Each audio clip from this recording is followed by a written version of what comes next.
Back to अर्चन दोस्तों drama serial इक़्तिदार की नेक्स्ट आने वाले एपिसोड में बहुत ही बड़ा एक मेगा ट्विस्ट आ चुका है। शहनवाज ने पूरा जोर लगाया कि किसी भी तरह से महरू को राज़ी किया जा सके और ये मेरे भाई के पास जाकर गवाही दे दे और मेरे भाई को छुड़वा ले, लेकिन महरू इनकार कर देती। तो शहनवाज दूसरी तरह से पत्ता खेलने की कोशिश करता है। जैसी अमल आती है शहनवाज के घर में तो वहाँ पर महरू भी मौजूद होती है। तो शहनवाज जब देखते हैं अमल को तो उसके पास आते और बातें करना शुरू कर देते तो कहते हैं कि आओ जल्दी हो, मैं तो आपका वेट कर रहा था। जब अमल ये बात सुनती है तो शहनवाज को जवाब देती है और कहती है कि अच्छा, अगर आप मेरा वेट इतना बेसब्री के साथ कर रहे थे तो मेरे पास में होता तो मुझे बता देते, मैं उड़कर आपके पास आ जाती। ये शहनवाज के करीब बढ़ती है, शहनवाज के कांधों पे हाथ भी रखती है तो वहाँ पर जो वो महरू ये सारा का सारा माहौल देख लेती है। जब महरू ये माहौल देखती है तो महरू से बिल्कुल भी बर्दाश्त नहीं होता और शहनवाज भी महरू की तरफ देखना शुरू कर देता है। महरू को बहुत ज़्यादा गुस्सा आता है, लेकिन जहाँ पर महरू बेबस खड़ी होती है इसके पास कोई ऑप्शन मौजूद नहीं होता। शहनवाज और अमल एक दूसरे के साथ गपशप करना शुरू कर देंगे और किसी एक साइड पे चले जाएंगे, वहाँ पर चाय शाय पिएंगे और महरू अपने कमरे के अंदर नाराज़ होकर चली जाएगी।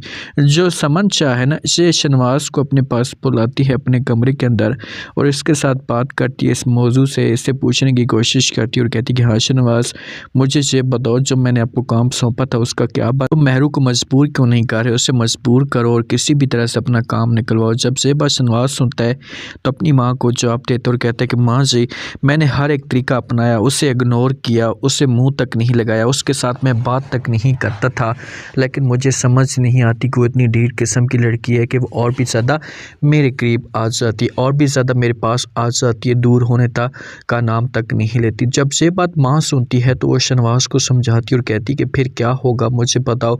तो आगे से शहनवाज कहता है कि कुछ भी नहीं हो सकता, बस मुझे समझ नहीं आती कि आखिरकार क्या किया जाए।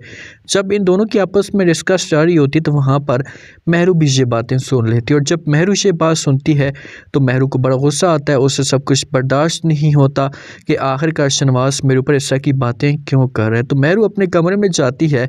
थोड़ी देर के बाद शहनवाज आता है तो महरू यहाँ पर शहनवाज के सामने बातें करना शुरू कर देती है।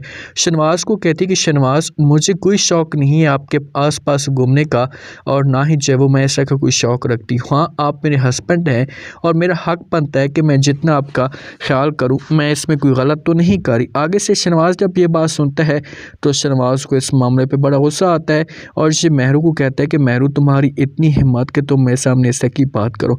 ज़बरदस्ती महरू का हाथ पकड़ता है और इसे घसीट कर जो वो बाहर दूसरे कमरे में लेकर चले जाते। जब दूसरे कमरे में लेकर जाता है तो वहाँ पर महरू के ऊपर गुस्सा करना शुरू कर देते। महरू को कहता है कि महरू, तुम यहाँ पर सारी ज़िंदगी यहीं पर जलील और ख्वार होती रहोगी, तुम सारी ज़िंदगी यहीं पर तड़पोगी और तुम्हारी आह कोई सुनने वाला नहीं होगा। तुम्हारे लिए बेहतर सही है कि तुम मेरी बात मान लो और जैसा मैं चाहता हूँ वैसा का वैसा करना शुरू कर दो। लेकिन अभी भी महरू अपनी बात पे कायम होगी और इसे शहनवाज को इनकार कर देगी और शहनवाज को कहेगी कि तुमने जो कुछ भी करना है कर देख लो, लेकिन मैं कभी भी हिम्मत नहीं हारूंगी, मैं पीछे नहीं हटूंगी। अब देखते हैं कि शहनवाज के पास ऑप्शन क्या बचा है, क्योंकि शहनवाज किसी भी तरह से हर सूरत में महरू को जो वो सज़ा दिलवाएगा और जैन को बाहर निकलवाएगा। तो समन इसके ऊपर प्रेशर तो डाल रही है।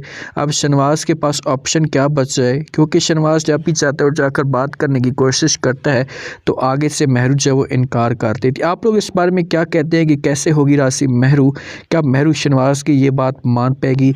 लाजमी रहती है और चैनल को लाजमी सब्सक्राइब कर दें। शुक्रिया।